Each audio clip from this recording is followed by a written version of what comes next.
बदलते भारत की शान।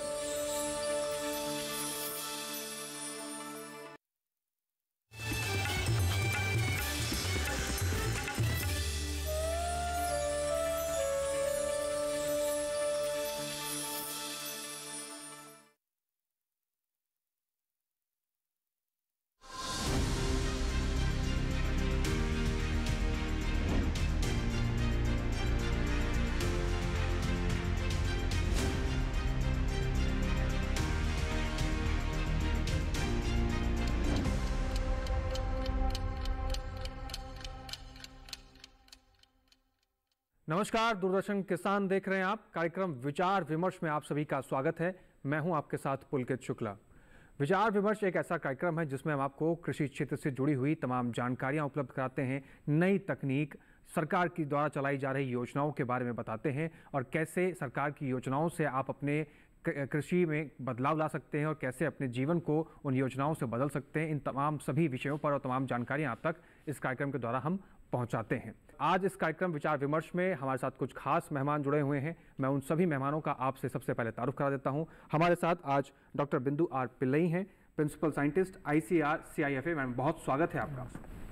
इसके साथ ही हमारे साथ डॉक्टर गुणमय पात्रा जी हैं, रिसर्च ऑफिसर हैं fisheries department, government of India से।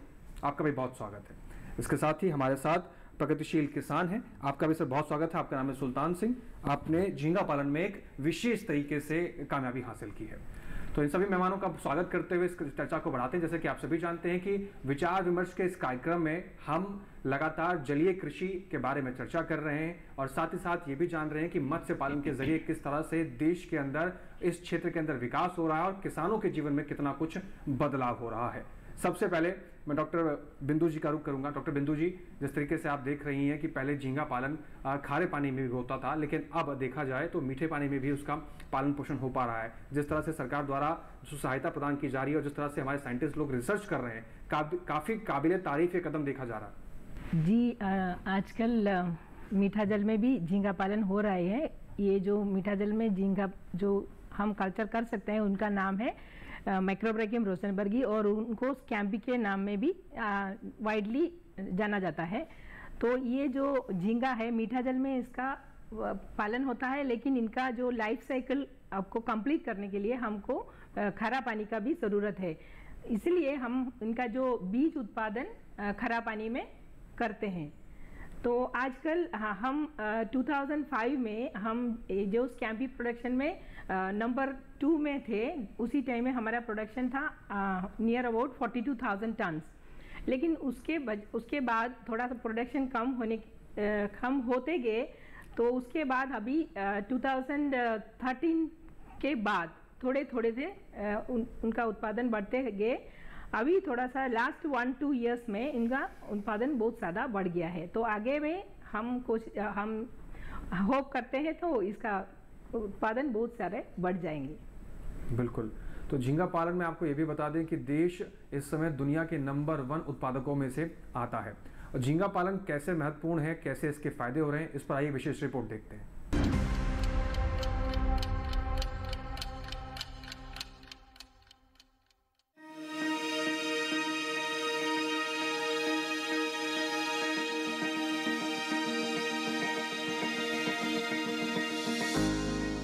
हमारा देश विशाल जल संसाधनों से समृद्ध है। देश में मौजूद जल क्षेत्र मछलियों की कई तरह की प्रजातियों से संपन्न है, जो कई पीढ़ियों से लाखों लोगों की आजीविका का जरिया बनी हुई है। इसी तरह झींगा पालन भी लोगों की आजीविका का एक अच्छा खासा माध्यम है। एक अनुमान के मुताबिक संसार में मीठे पानी के झींगों की करीब 100 प्रजातियां पाई जाती हैं, जिसमें से 25 से ज्यादा प्रजातियां भारत में मिलती हैं। आमतौर पर झींगा खारे पानी में होता है, लेकिन वैज्ञानिकों के परिश्रम से अब मीठे पानी यानी तालाब में भी इसका पालन किया जा रहा है। झींगा पालन अकेले या अन्य मछलियों जैसे रोहू और कतला आदि के साथ किया जा सकता है। आप जलाशय, पोखर और तालाब में झींगा पालन कर सकते हैं। झींगा पालन के लिए तालाब क्ले सिल्ट या दोमट मिट्टी पर बनाना चाहिए, क्योंकि इसमें पानी रोकने की अच्छी क्षमता होती है। तालाब की दीवारों को ढालदार न बनाकर सीधा खड़ा रखना चाहिए। तालाब में चूने का इस्तेमाल करना चाहिए। साथ ही पानी भरने और बारिश के फालतू पानी को निकालने का उचित प्रबंध भी करना चाहिए। पानी भरने और निकालने के लिए लोहे की जाली इस्तेमाल करें। तालाब में जलीय वनस्पति होना चाहिए, क्योंकि झींगों को दिन में तालाब के किनारे छुपकर आराम करने की आदत होती है। झींगों के आहार की बात करें तो झींगा जंतु और वनस्पति दोनों को खा लेता है। झींगों का तेजी से विकास करने के लिए शाकाहार और मांसाहार दोनों तरह का भोजन देना चाहिए। इसके अलावा सरसों की खली, राइस ब्राउन और फिश मील दें। इसके अलावा मछलियों का चूरा, घोंगा और छोटे झींगे भी दे सकते हैं। साथ ही झींगों को छोटी मछलियां भी उबाल कर खिला सकते हैं। तालाब में डाले गए लार्वा के लगभग 50 से 70% झींगे ही जीवित रहते हैं, इसलिए इनकी अच्छी देखभाल करनी चाहिए। झींगों का 4 से 5 महीनों में लगभग 50 से 70 ग्राम वजन बढ़ जाता है, इसलिए इतने वजन के झींगों को तालाब से निकालना शुरू कर देना चाहिए। बता दें कि आंध्र प्रदेश का श्रीकाकुलम जिला देश में शीर्ष झींगा मछली उत्पादक जिलों में से एक है। ये जिला झींगा मछली की सर्वोत्तम गुणवत्ता बनाए रखने में लगातार सक्षम बना रहा है। इस जिले का अन्य देशों को भारत के झींगा मछली निर्यात में एक बड़ा योगदान है।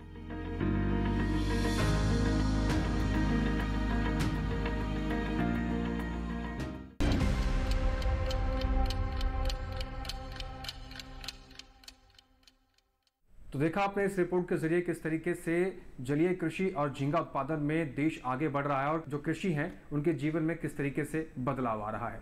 डॉक्टर गुरमे जी का रुख करते हैं। डॉक्टर गुरमे जी, हम देख रहे हैं कि सरकार की योजनाओं के जरिए किस तरीके से जो कृषि क्षेत्र के जो किसान हैं इनके जीवन में बदलाव आ रहा है। इन योजनाओं को किस तरह से आप देखते हैं? देखिए, हमारा जो भारत सरकार लास्ट 10 साल में आप देखेंगे तो कई तरीक़े से योजना चला रहे हैं। जैसा ब्लू रिवोल्यूशन स्कीम 14-15 से शुरू हुआ था और उसको 1920 तक चला था। उसके बाद प्रधानमंत्री मत्स्य संपदा योजना 2021 से लेकर 24-25 तक है। तो और FIDF प्रोग्राम वो भी चल रहा है अभी। तो ऐसा कई सारा योजना चला है। उसके वही योजना के माध्यम से फ्रेश वाटर झींगा, जिसको हम मधुर जल में, मीठा जल में कैसे झींगा पालन करेंगे, उसको कैसे बढ़ावा हमारा देश में दिया जाएगा, इसके लिए हम, जैसे अभी मैडम ने बोले कि कृषि Indian council of agriculture research के अंडर में जो सिफा भुवनेश्वर है, उसके साथ और स्टेट्स गवर्नमेंट्स के साथ, राज्य सरकार के साथ मिलके कैसे हम काम कर सकते हैं, उसी दिशा में हम आगे बढ़ रहे हैं। आप देखेंगे तो ये जो फ्रेश वाटर झींगा है, ये हमारा देश में ये इंडिजिनस स्पीसीज है। ऐसा हमारा देश में कई प्रजातियों का फ्रेश वाटर झींगा मिलता है। उसमें से जिसको फार्मर को बेनिफिट होगा, जिस स्पीसीज को, उसी स्पीसीज को हम बढ़ावा देते हैं।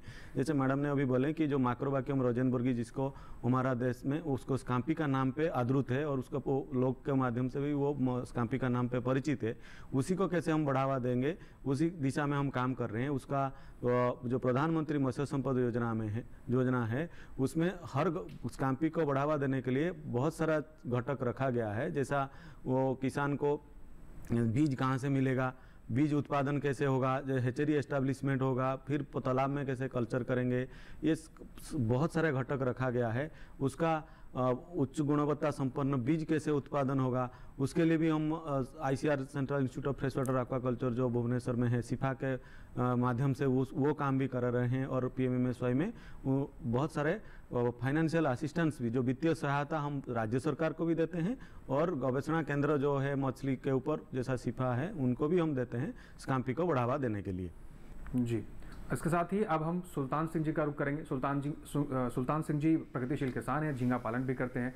सुल्तान सिंह जी, कहाँ से आपको ये प्रेरणा मिली कि आपको झींगा पालन करना चाहिए और सरकार की योजनाओं से किस तरह से आपके जीवन में बदलाव आया है झींगा पालन करने के बाद? सबसे पहले हमारे को जो झींगा पालन का प्रेरणा मिली थी तो हरियाणा स्टेट जो गवर्नमेंट थी उनकी तरफ से मिली थी। और जो हमारे को पहले सीड प्रोवाइड होता था वो सीफा से होता था और डिपार्टमेंट से हमारे पास पहुंचता था।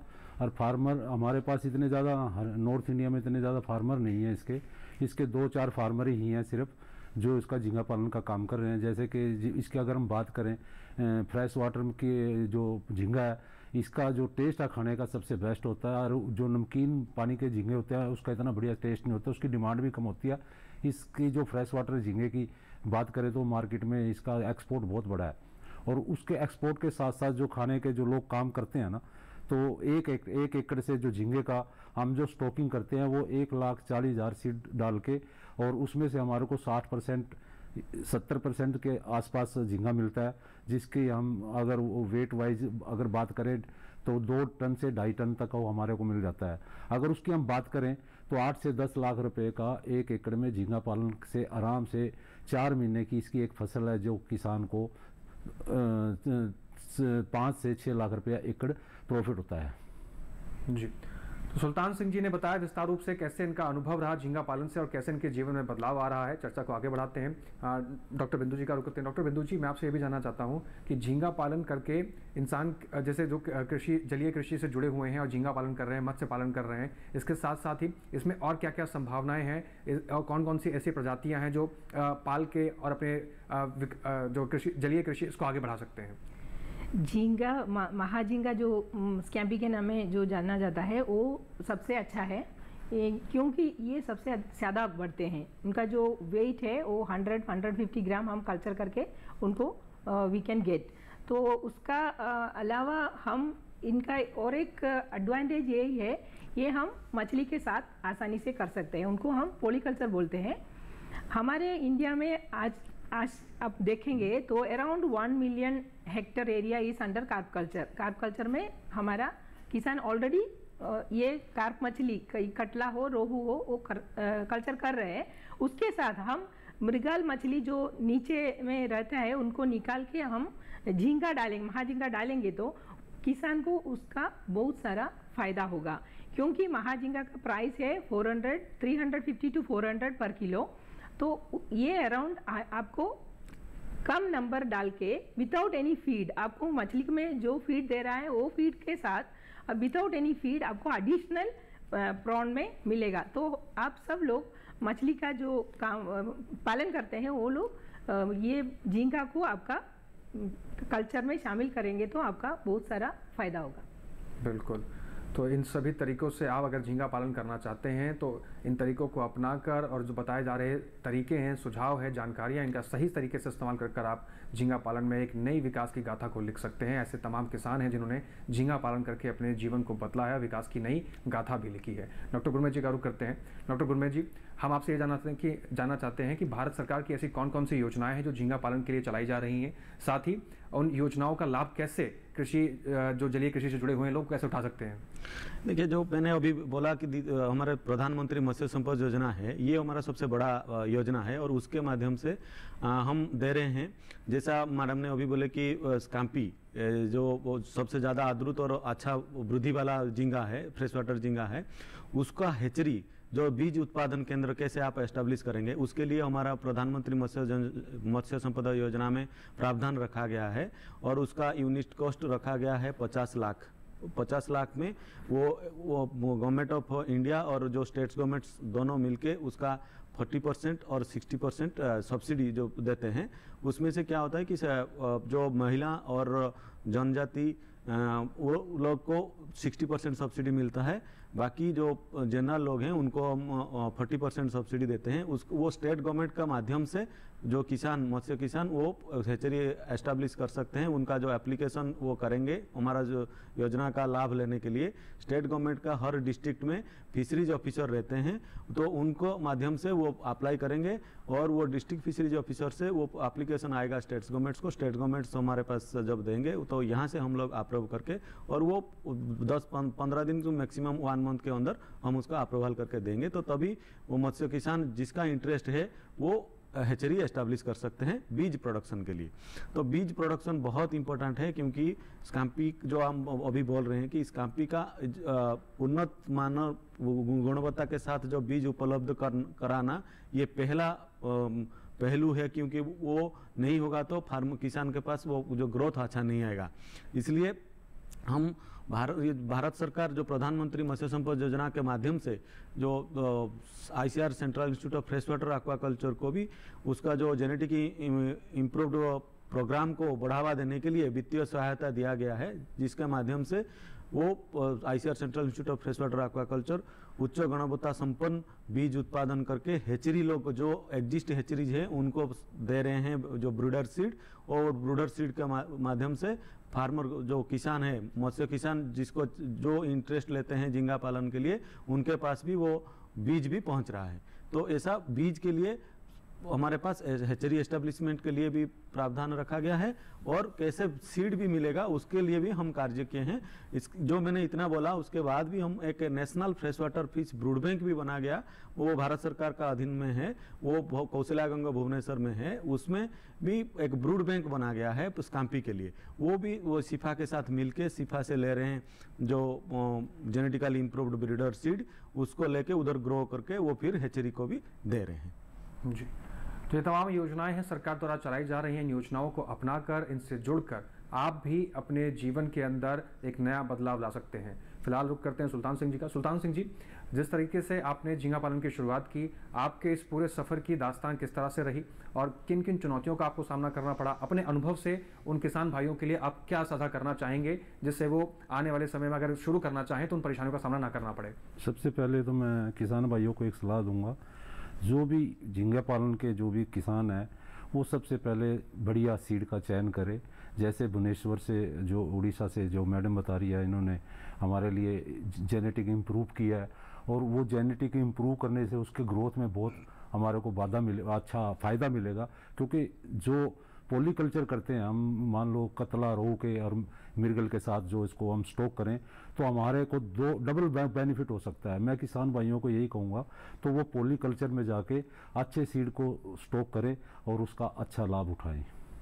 डॉक्टर बिंदु जी, मैं आपसे जानना चाहता हूं कि जिस तरह से इस पूरी प्रक्रिया के अंदर तमाम ऐसे स्टेप्स होते हैं जिसको फॉलो करना होता है, तालाब के निर्माण की प्रक्रिया किस प्रकार होनी चाहिए, तालाब निर्माण करते वक्त उसकी जगह का ध्यान किस प्रकार से रखना चाहिए, और इन सभी झींगा पालन करते हुए ऐसी कौन कौन सी बहुत महत्वपूर्ण जो जानकारियां हैं उनका ध्यान रखना चाहिए ताकि जो किसान हैं उनको नुकसान कम हो?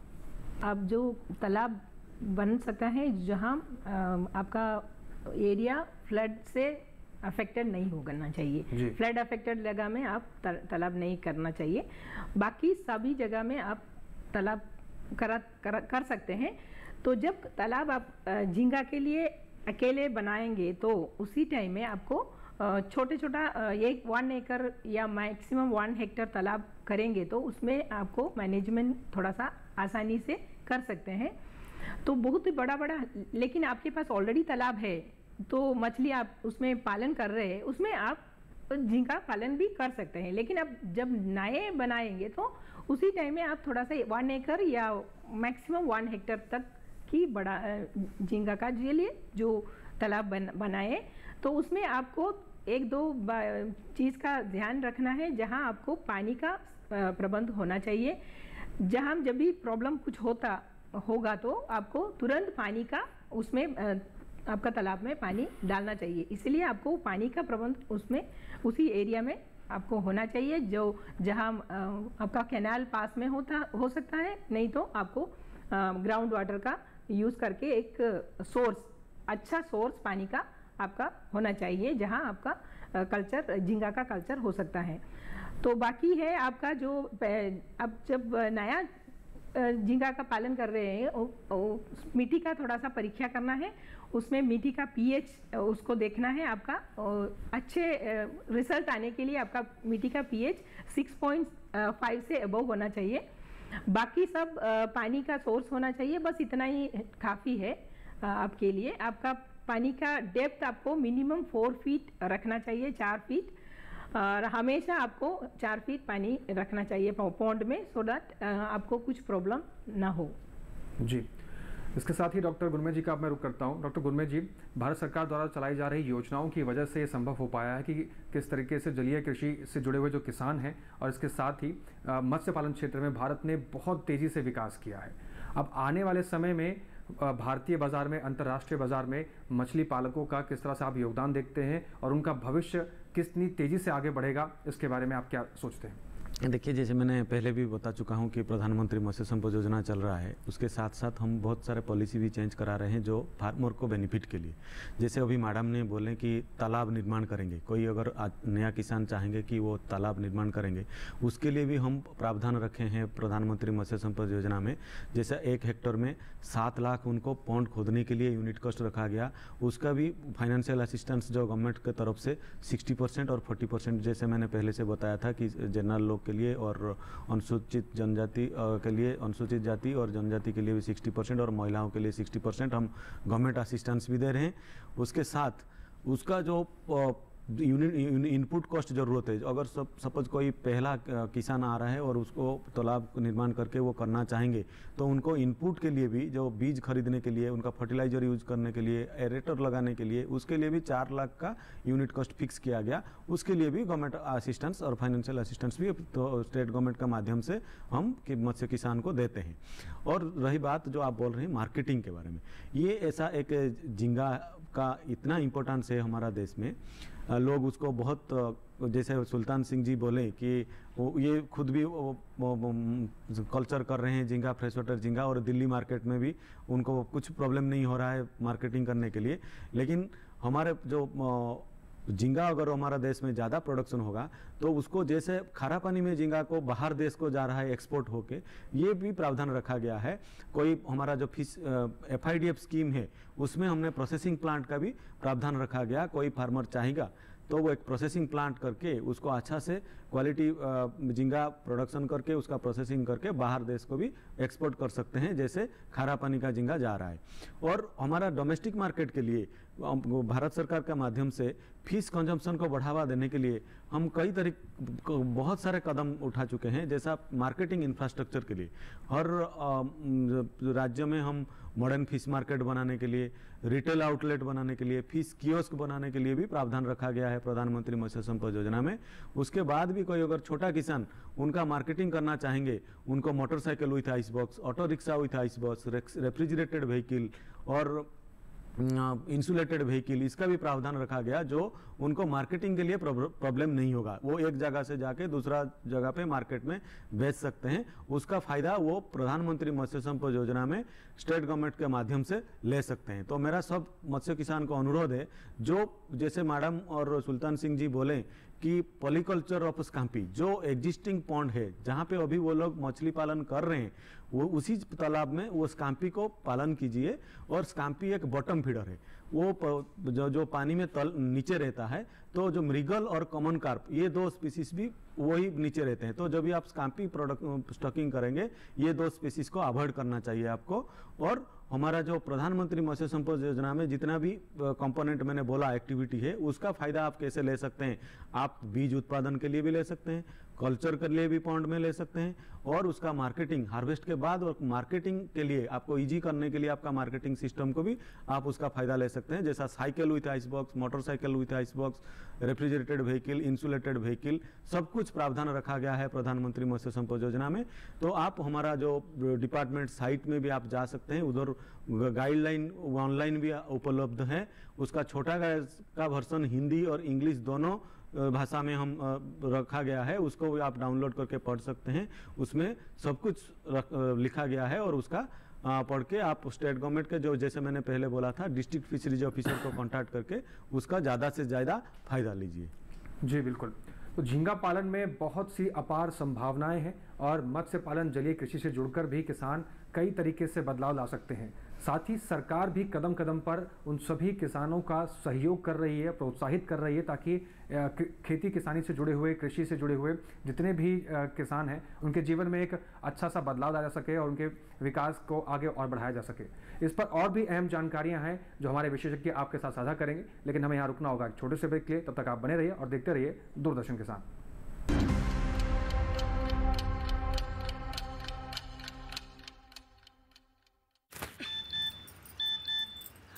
हो गया इंतजाम। किसका? गुड्डी की फीस का। दिखा। 20,000 का लोन तुरंत।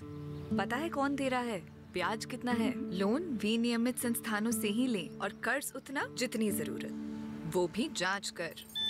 हो गया इंतजाम। पगार एडवांस में भेजिए। आरबीआई कहता है, सही वित्तीय बर्ताव करे आपका बचाव।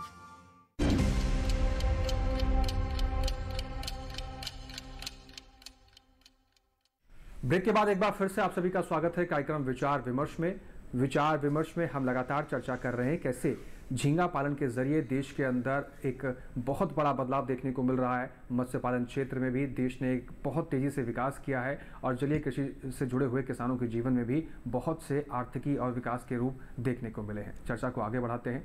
एक बार फिर से डॉक्टर बिंदु जी का मैं रुख करूंगा। डॉक्टर बिंदु जी, आपने हमें अभी ब्रेक पे जाने से पहले जिक्र किया था कि इम्प्रूव्ड जो वेराइटी आप डेवलप कर रही हैं, इसके बारे में क्या आप जानकारी देना चाहती हैं और कैसे इस वेराइटी को किसान अपना सकते हैं? इसमें आगे सफलता के क्या संभावनाएं हैं? हाँ, हमने एक चयनात्मक प्रजनन की माध्यम से हमने एक इम्प्रूव्ड वैरायटी फास्ट ग्रोइंग में जो तेजी से बढ़ने वाले एक वैरायटी डेवलप किया है। तो इनका नाम हमने इनका रजिस्टर किया है। इसका नाम है सिफा GI स्कैम्पी। तो ये इनका प्रक्रिया हमने शुरू किया है 2007 में। उसके लिए हमने हमारा झींगा एक नेचुरल ब्रीड है, तो हमारा इंडिजिनस वैरायटी है। हमारा देश में सब नदियों में ये अवेलेबल है। तो हमने ये जो चयनात्मक प्रजनन शुरू करने के लिए हमको जेनेटिक डाइवर्सिटी पॉपुलेशन में चाहिए। इसलिए हमने ये जो स्टॉक है झींगा का, महाझींगा का, सब रिवर में हमारा दोनों तरफ से तटीय क्षेत्र में अवेलेबल है। तो हम गुजरात से लाए हैं स्टॉक झींगा का, महाझींगा केरला से लाया है और उड़ीसा महानदी से उधर से भी ला गया है। उसके बाद हमने उनको क्रॉस करके वो एक बेस पॉपुलेशन बनाया है और इस बेस पॉपुलेशन से हम हर साल सबसे तेजी से बढ़ने वाला झींगा नर और मादा को सेलेक्ट करते हैं आगे ब्रीड करने के लिए। इसी प्रोसेस में हम करके अभी 14 साल हो गया है, 14 इयर्स। तो 14 ईयर में हमारा झींगा का प्रजाति है अभी 14th जनरेशन हम बोलते हैं उसको। तो ये 14th जनरेशन का अभी तक उनका ग्रोथ इम्प्रूवमेंट अराउंड 50 to 60% हुआ है। तो इसका हमने अभी हमारा सिफा का जो फैसिलिटी है, हम सबको ये जो ग्रोथ हाई ग्रोथ वैरायटी सब बीज सबको नहीं दे सकते, इसलिए हमने क्या किया, हमने सिलेक्ट किया है कॉमर्शियल हैचरी को। 5 हैचरी आंध्र प्रदेश में है, उनका कैपेसिटी 30 मिलियन, 40 मिलियन, 100 मिलियन है। उनको हमने सिलेक्ट करके उनका हम ये हाई क्वालिटी जो बीज हमने उत्पादन किया है उनको हम सप्लाई कर रहे हैं। वो लोग क्या कर रहे हैं, उसको बड़ा होके ब्रूट स्टॉक के माध्यम से वो ब्रूट स्टॉक यूज करके उनको ज़्यादा से ज़्यादा बीज उत्पादन कर रहे हैं। तो इसके वजह से हम ज़्यादा के ज़्यादा किसान हर जगह से वो बीज पाल सकते हैं हाई फास्ट ग्रोइंग। इसमें अच्छा ये बात है 50% ज़्यादा हमारा अनसेलेक्टेड वैरायटी से इनका ग्रोथ है। तो डेफिनेटली किसानों को इनका फ़ायदा मिलेगा। बिल्कुल।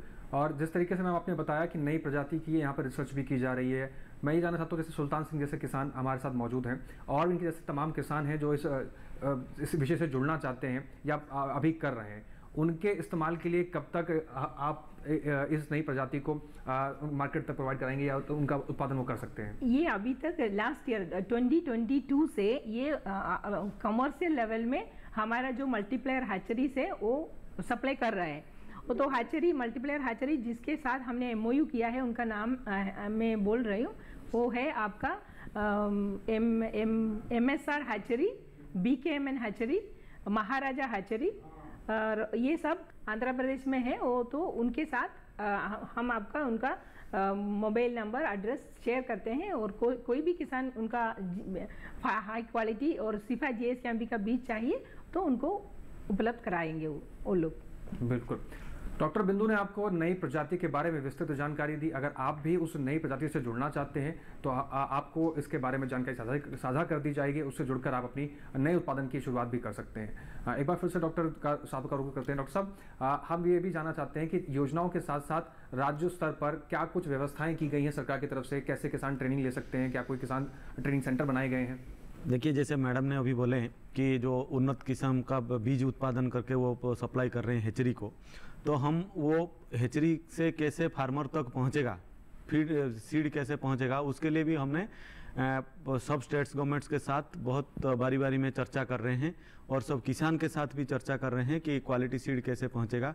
और जैसे अभी हम बात कर रहे थे कि पॉलीकल्चर ऑफ स्काम्पी जो अभी मौजूदा पॉन्ड है IMC जहां पे कल्चर हो रहा है जो रोहू कतला, उसके साथ कैसे कर सकते हैं, इसी के लिए वो जो अभी मैडम जहाँ से हैं जो central institute of fresh water aquaculture CIFA, उसको हमने प्रधानमंत्री मत्स्य संपदा योजना के तहत उनको भी फाइनेंशियल सपोर्ट दिया गया है, जिसमें से वो ऑनलाइन ट्रेनिंग भी कर रहे हैं और फिजिकल ट्रेनिंग भी कर रहे हैं। उसके अलावा हमने हर राज्य को बोला गया है कि आपका जो किसान इंटरेस्टेड होंगे, जो हमारा प्रधानमंत्री मत्स्य संपदा योजना में और ब्लू रिवोल्यूशन स्कीम में जिसको फायदा मिला है, अगर उनको अभी मछली पालन कर रहे हैं और वो झींगा पालन करना चाहते हैं तो उनको कैसे ट्रेनिंग दिया जाएगा, तो जो झींगा पालन के लिए क्या क्या ध्यान देना पड़ेगा। जैसे अभी बोल रहे थे कि वो एक बॉटम फीडर है और उसका कैनिबलिज्म है, तो जैसे वो कल स्टॉकिंग करेंगे, स्टॉकिंग करने के बाद वो पार्शियल हार्वेस्ट कैसे करेंगे, उसको मिट्टी वाला पाइप या जो PVC पाइप देके उनको रखना पड़ेगा। क्योंकि जो और एक पहलू मैंने बोलना चाहूँगा कि झींगा मोल्टिंग होता है, जो मोल्टिंग होगा उसी टाइम पे वो सॉफ्ट हो जाता है तो दूसरा झींगा उसको खा जाता है, तो इसलिए उसको ध्यान देना पड़ेगा कि जो कल्चर के टाइम पौंड तालाब में जो आर्देन पाइप होगा जिसको हम मिट्टी में बनाते हैं पाइप, नहीं तो PVC पाइप, उसको बंडल करके पूरा नीचे रखना पड़ेगा, तो अभी वो जब सॉफ्ट हो जाएंगे वो जाके उधर चिपके रहेंगे, तो अभी दूसरा झींगा उसको खा नहीं पाएगा। ये बहुत बड़ा इंपॉर्टेंट स्टेप है, क्योंकि अगर इसको हम ध्यान नहीं देंगे तो दूसरा झींगा उनके बीच में जो वो कैनिबलिज्म हो जाएगा तो प्रोडक्शन कम हो जाएगा। तो ये सब चीज़ जानकारी फार्मर के पास पता नहीं है, फार्मर को पता नहीं, तो ट्रेनिंग का बहुत इंपॉर्टेंट है। तो इसलिए ये जो central institute of fresh water aquaculture जहाँ से मैडम प्रधान वैज्ञानिक हैं, और वो उसी का ऑनलाइन ट्रेनिंग भी देते हैं और उसके साथ साथ फिजिकल ट्रेनिंग भी देते हैं, जो उनका हैचरी में और ग्रो आउट पॉन्ड में उधर उपलब्ध है, उसमें वो ट्रेनिंग देते हैं। उसके अलावा कई स्टेट्स गवर्नमेंट्स के मध्य हम बोलते हैं, उनका जो ऑफिसर है, स्टेट गवर्नमेंट का जो डिस्ट्रिक्ट फिशरीज ऑफिसर है या ब्लॉक लेवल में जो फिशरीज ऑफिसर है, वो भी central institute of fresh water aquaculture जाके वो देख के आएंगे और वो सीख के आएंगे, तभी वो फार्मर को उनका फील्ड में भी ट्रेनिंग दे सकते हैं। उसके लिए भी हम हमारा एक प्रधानमंत्री मत्स्य संपदा योजना में एक ट्रेनिंग एंड कैपेसिटी बिल्डिंग का एक एक्टिविटी रखा गया है। तो उसके माध्यम से हमारा जो नेशनल फिशरी डेवलपमेंट बोर्ड कुछ एजेंसी को उसको एम्पैनल्ड किया गया है जो ट्रेनिंग दे सकते हैं। तो ट्रेनिंग का भरपूर प्रावधान रखा गया है प्रधानमंत्री मत्स्य संपदा योजना में।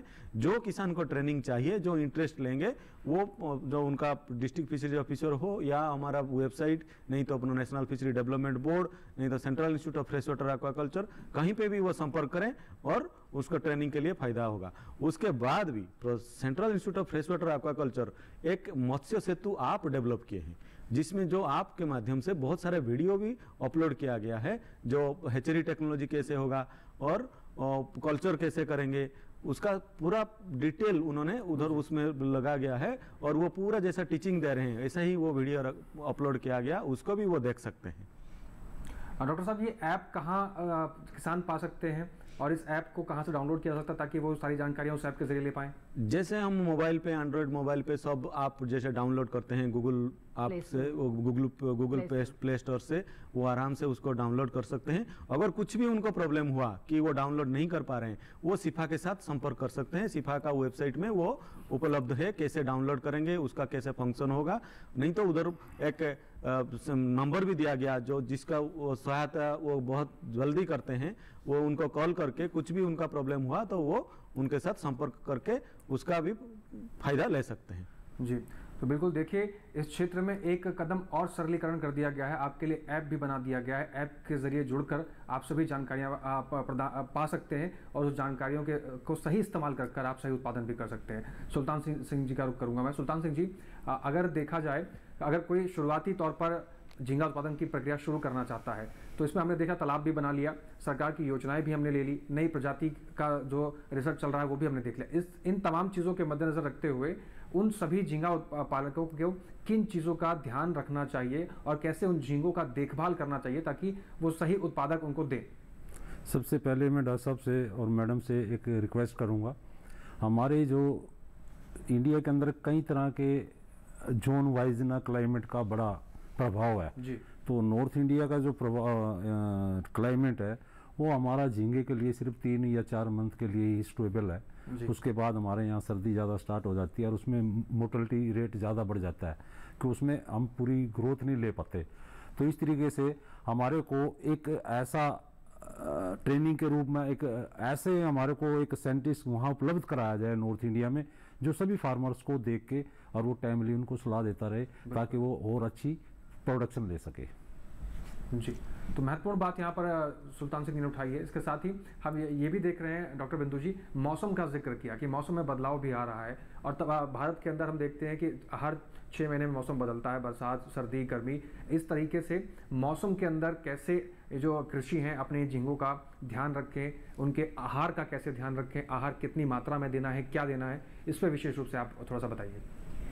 हम जब झींगा को अकेले पालन कर रहे हैं, उसको हम मोनोकल्चर करते हैं, उसी टाइम में हमको झींगा को अच्छा क्वालिटी का पेलेट फीड जो मार्केट में मिलता है उसको देना चाहिए। तो उसको देने में आपको अच्छा प्रोडक्शन मिलेगा। उनका प्रोटीन कंटेंट होना चाहिए 30%, मिनिमम 30% का प्रोटीन कंटेंट वाले pellet feed, sinking pellet feed जो नीचे जाएंगे उसको आपको देना चाहिए। तो स्टार्टिंग में आपको अराउंड 10% 20% के हिसाब से देना है बायोमास का। जितना आप झींगा डाले हैं उसी हिसाब से आपको उनका फीड देना पड़ेगा। उसके बाद जब झींगा बढ़ता रहता है उसी टाइम में उनका मात्रा कम करना चाहिए। तो जब झींगा का पूरा ग्रोथ होगा अराउंड 6 महीने के बाद उनको आपका परसेंटेज उनका जो खाना देना है और अराउंड 2% देना है।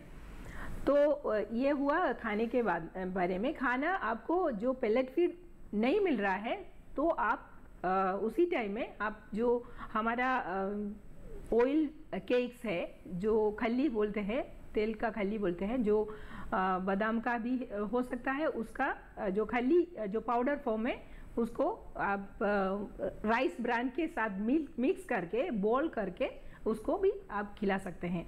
तो ये पेलेट फीड नहीं है तो पेलेट फीड है तो वही सबसे अच्छा है।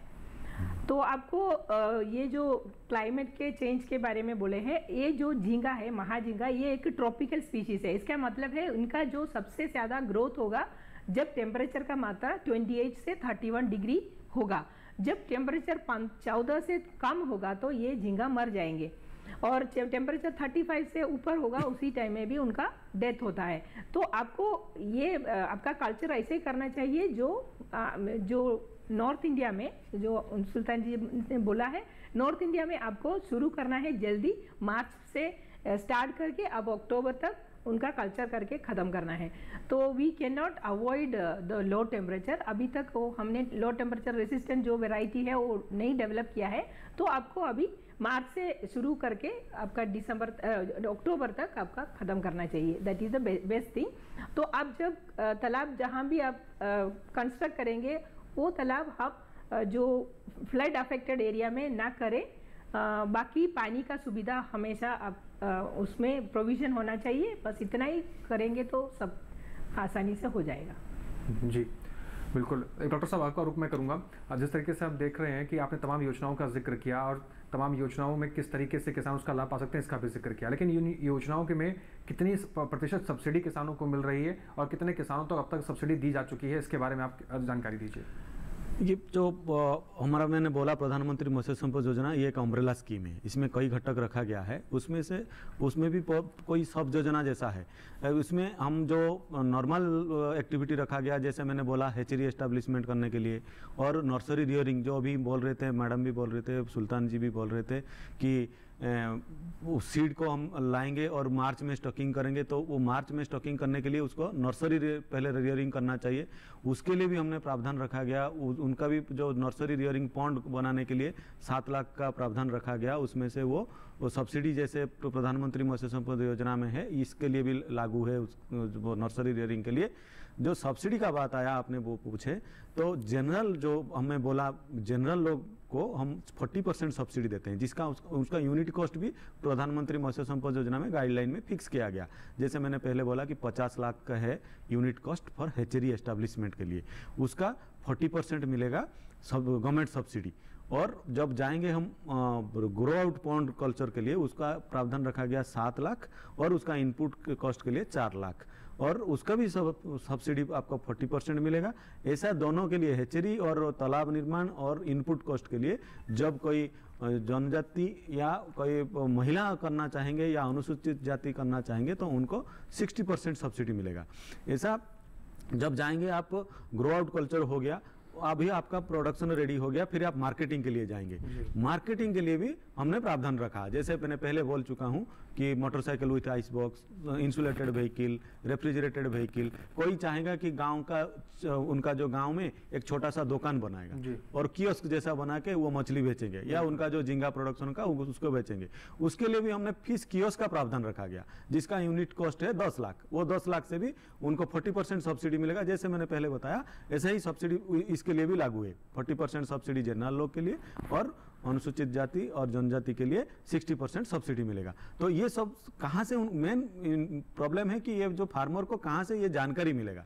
ये जानकारी के लिए उनको हमारा वेबसाइट देखना पड़ेगा और नेशनल फिशरी डेवलपमेंट बोर्ड का वेबसाइट भी देखना पड़ेगा, और उसके साथ साथ जो उनका डिस्ट्रिक्ट फिशरीज ऑफिसर या ब्लॉक लेवल फिशरीज ऑफिसर के साथ संपर्क करना पड़ेगा। वो सबके पास ये सब उपलब्ध है। और वो प्रधानमंत्री मत्स्य संपदा योजना 2020-21 से शुरू है। अभी हम चौथा साल में चल रहे हैं और एक साल भी है। तो जिस किसान को चाहिए, जो इंटरेस्ट है मछली पालन के लिए, झींगा पालन के लिए, और जो मैंने बोला बहुत सारा घटक का प्रावधान रखा गया प्रधानमंत्री मत्स्य संपदा योजना में, उसका फायदा वो ले सकते हैं।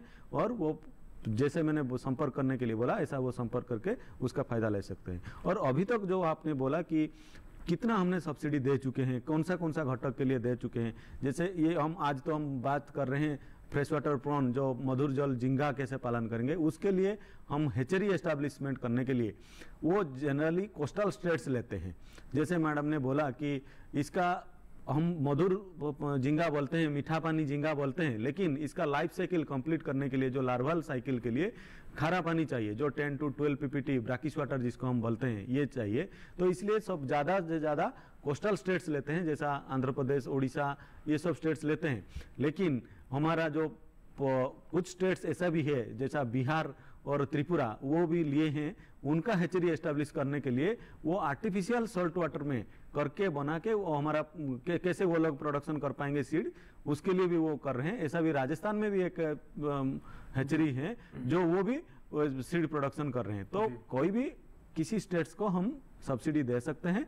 और जो पॉन्ड खोदने के लिए हम अभी 15,000 हेक्टेयर से ज़्यादा अप्रूव कर चुके हैं, और उसको भी सब्सिडी भी हम रिलीज कर चुके हैं स्टेट्स को। और नर्सरी रियरिंग के लिए भी हम दे चुके हैं। उसके साथ साथ मोटरसाइकिल विथ आइस बॉक्स और जो मैंने मार्केटिंग इंफ्रास्ट्रक्चर जो मैंने बोला, सब इंफ्रास्ट्रक्चर के लिए हम पूरा प्रावधान रखे हैं, और सब स्टेट्स गवर्नमेंट्स भी आ रहे हैं और उसके लिए सब्सिडी भी हम रिलीज कर चुके हैं। जी, तो सरकार, जैसे मैंने आपसे पहले कहा कि सरकार पूरा प्रोत्साहन दे रही है और पूरा सहयोग कर रही है कि जलीय कृषि से जुड़कर किसान अपने जीवन को बदल सकते हैं और कृषि के क्षेत्र में एक नई विकास की गाथा भी ले सकते हैं। देखिए, अब यहाँ पर चर्चा के दौरान हमें ये भी जानने को मिला कि आपको सब्सिडी भी मिल रही है, ऐप भी प्रोवाइड करा दिया गया है। तो इन सभी चीज़ों का जब सरकार यहाँ पर आपको प्रदान करवा रही है तो उसका इस्तेमाल किया जाना चाहिए। इस तरह की तमाम जानकारियाँ और भी हम आपके साथ साझा करेंगे, लेकिन हमें यहाँ पर छोटे से ब्रेक के लिए रुकना पड़ेगा। तब तक आप देखते रहिए और बने रहिए दूरदर्शन किसान के साथ।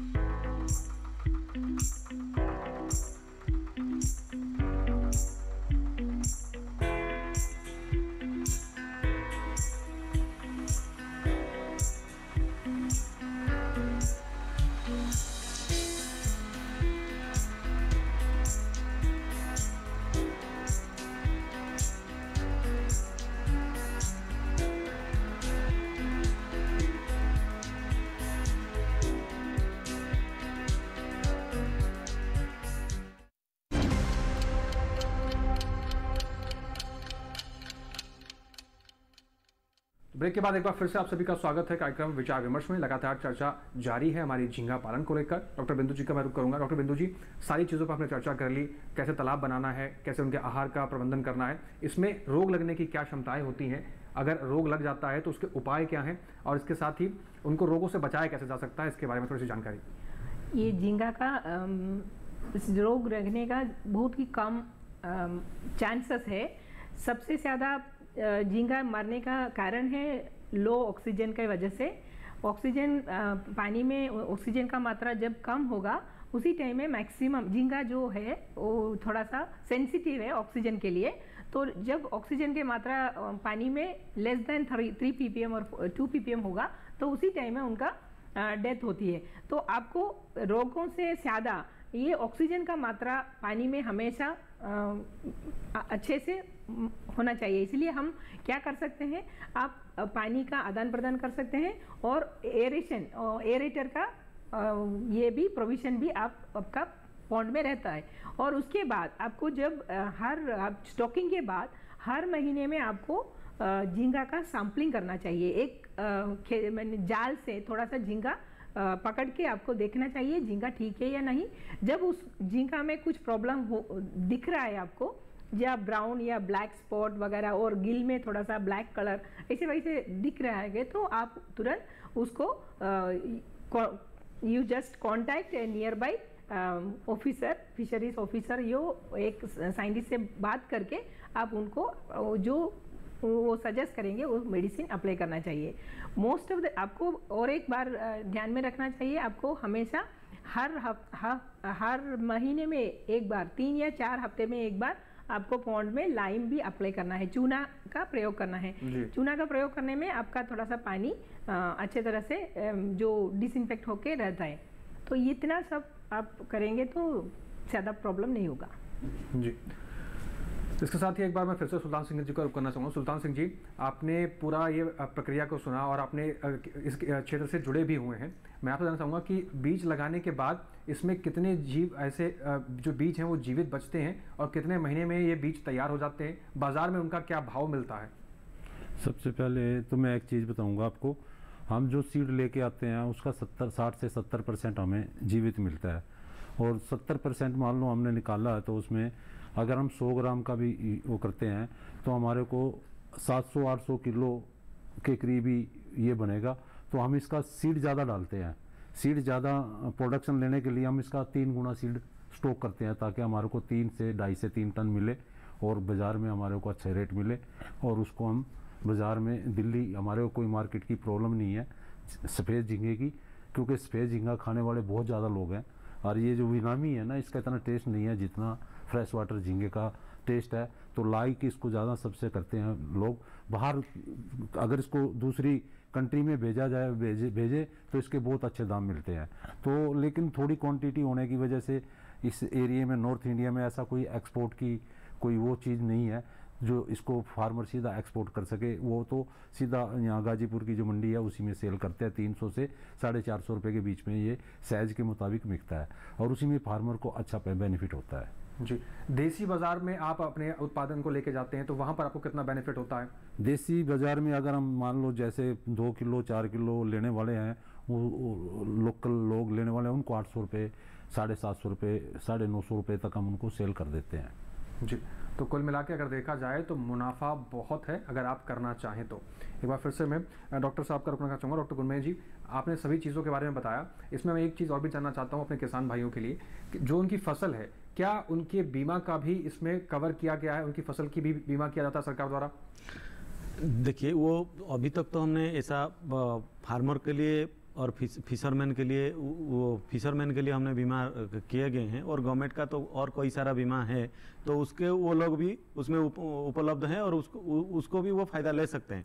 लेकिन जो क्रॉप इंश्योरेंस जो आप बोल रहे हैं उसके लिए हम अभी जो झींगा के लिए फ्रेश वाटर झींगा के लिए ऐसा कुछ नहीं है। लेकिन जो मैंने पहले से बता दिया कि हम सब्सिडी प्रावधान रखे हैं तो पहला क्रॉप कोई कर रहा है बाई चांस उनका कुछ नुकसान होगा तो इसलिए हमने उसको इनपुट कॉस्ट दे रहे हैं। जैसा इनपुट कॉस्ट का हमने बोला कि 4 लाख है इनपुट कॉस्ट, वो 4 लाख से हम 40% दे रहे हैं सब्सिडी जनरल लोग के लिए और महिला जनजाति और दूसरा जो शेड्यूल कास्ट वर्ग के लिए भी हम 60% सब्सिडी दे रहे हैं। तो ऐसा प्रावधान अभी रखा गया है।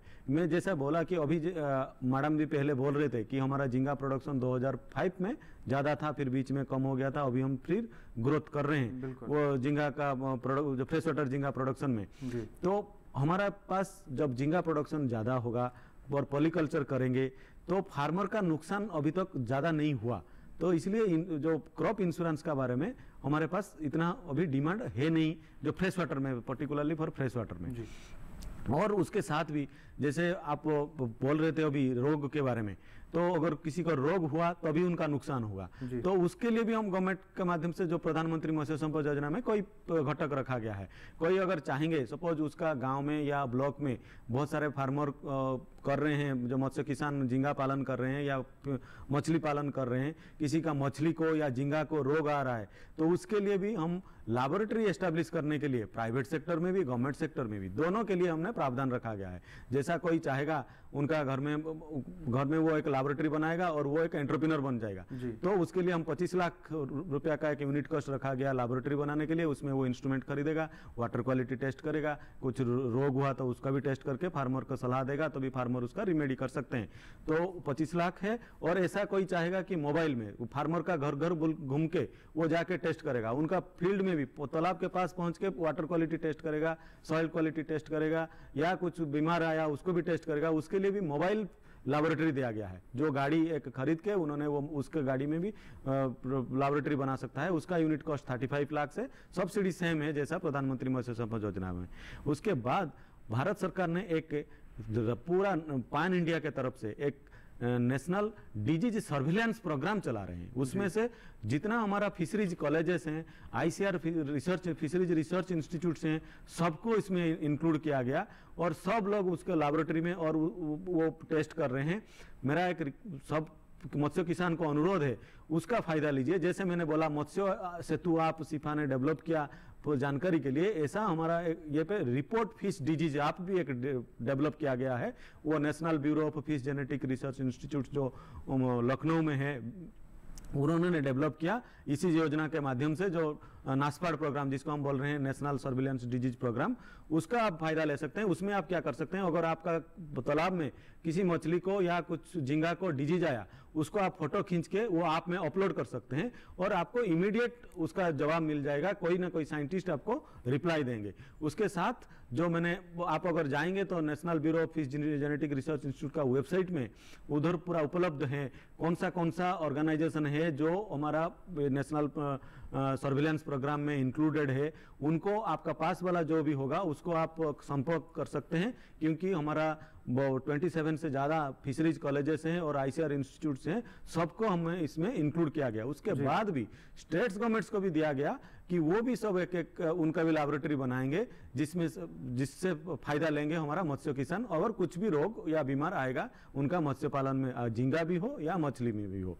और उसके बाद हम रेफरल लैबोरेटरी भी बना रहे हैं। रेफरल लैबोरेटरी, अगर वो जो छोटा लैबोरेटरी है अगर वो कुछ सॉल्व नहीं कर पाए, जैसा सिफा उसको उनका जो एक हेल्थ मैनेजमेंट डिवीजन है वो एक रेफरल लैबोरेटरी बनाए, NBFJR में है, सिबा हमारा चेन्नई में है, मुंबई में है, और कई सारा यूनिवर्सिटी भी हमारा प्रधानमंत्री मत्स्य संपदा योजना में लिए हैं। वेस्ट बंगाल में, कोचिन, केरला में बहुत सारे स्टेट्स लिए हैं, वो भी रेफरल लैब बनाए हैं। उसका भी वो जाके उसका फायदा ले सकते हैं। और अगर कुछ भी डिजीज आया और कुछ भी बीमार आया वो उसका फायदा ले सकते हैं। तो ऐसा आप मान के चलिए कि प्रधानमंत्री मत्स्य संपदा योजना में हर दिशा को ध्यान दिया गया। मत्स्य किसान का बीज उत्पादन से लेकर मार्केटिंग, रोग, बीमार कुछ भी आया उनका फिश फीड प्रोडक्शन करने के लिए और उसका मार्केटिंग के लिए बाहर और उसका ब्रांडिंग के लिए। सपोज जैसे सुल्तान जी बोल रहे हैं हरियाणा में वो प्रोडक्शन कर रहे हैं, अगर वो खुद का झींगा को प्रमोट करना चाहेंगे,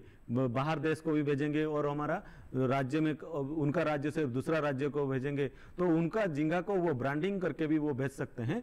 तो उसके लिए भी हमारा प्रधानमंत्री मत्स्य संपदा योजना में प्रावधान रखा गया है। बिल्कुल। तो प्रधानमंत्री मत्स्य संपदा योजना के जरिए अथक प्रयास सरकार द्वारा किए जा रहे हैं और इसके ज़मीनी स्तर पर अगर परिणाम देखे जाएं तो बहुत से ऐसे उदाहरण हैं जिससे किसानों के जीवन में बदलाव आया है। डॉक्टर बिंदु जी का रुख करेंगे। डॉक्टर बिंदु जी, समय अब हमें इजाज़त दे रहा है इस चर्चा को विराम देने के लिए। चलते चलते मैं आपसे जानना चाहूँगा, कोई ऐसी बात जो कोई नया किसान इस चीज़ से जुड़ना चाहता है या झींगा उत्पादन करना चाहता है, तो उसके लिए कोई आप संदेश देना चाहती हैं? हम किसान भाइयों के यही अनुरोध करती हूँ, जो भी मछली पालन कर रहा है वो हमारा झींगा जो फास्ट ग्रोइंग वैरायटी हमने डेवलप की है सिफा GI स्कैम्बी, उसको ट्राई करें, उसको आपका मछली तालाब में डालें और उसका लाभ उठाएं।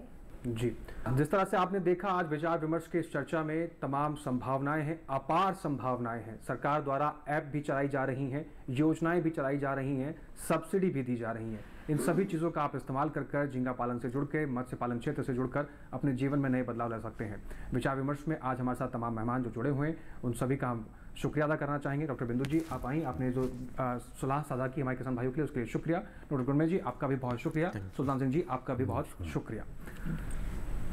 तो आज के विचार विमर्श में हमने कोशिश की कि झींगा पालन से जुड़ी हुई तमाम जानकारियां आप तक पहुंचाई जाएं। इस कार्यक्रम से जुड़े हुए कोई भी जानकारी या कोई भी सलाह आप हम तक पहुंचाना चाहते हैं या आप चाहते हैं कि अपने कार्यक्रम में हम उन चीज़ों को शामिल करें, तो आप हमें ईमेल के जरिए अपना सुझाव, अपनी सलाह भेज सकते हैं। आप हमारी ईमेल आईडी नोट कर सकते हैं, vicharvimarsh08@gmail.com।